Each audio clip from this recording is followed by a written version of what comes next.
La répression des manifestations en Chine fait réagir les gouvernements occidentaux.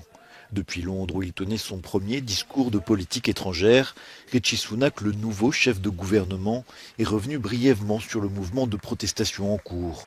Un journaliste de la BBC a été arrêté dimanche alors qu'il couvrait un rassemblement à Shanghai. Au lieu d'écouter son peuple, le gouvernement chinois a choisi de réprimer davantage, notamment en agressant un journaliste de la BBC.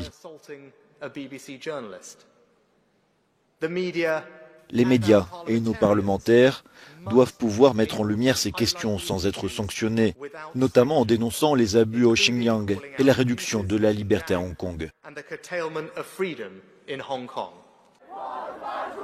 Dimanche, une foule de manifestants dénonçant la politique zéro Covid du gouvernement était descendue dans la rue, notamment à Pékin, Shanghai et Wuhan. Le pouvoir chinois semble depuis tenter d'enrayer le mouvement. Des secteurs où s'étaient déroulés les rassemblements ont ainsi été bloqués par la police. Ces manifestations sont historiques en Chine. Elles comptent parmi les plus importantes depuis celle pro-démocratie en 1989, qui avait alors été durement réprimée.